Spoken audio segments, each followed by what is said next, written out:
how to check the sent and receive time of a text message on the Samsung Galaxy S24 series. First, tap on the home button to go back to the home screen.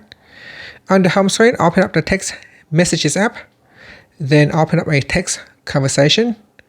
After that, touch and hold onto one of the text messages. This will select the text message. Then tap on the More button. Then tap on View Details. From here, you'll be able to view the sent time, read by, and when.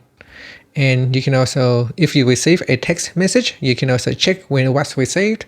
So touch and hold on that text message there. Then tap on the More button. Then tap on View Details. And from here, you can check to see when it was received. And that's it. So that is how you can check the date and time when a text message was sent or received on the Samsung Galaxy S24 series. Finally, you can tap on the home button to go back to the home screen. Thank you for watching this video. Please like and subscribe to my channel for more videos.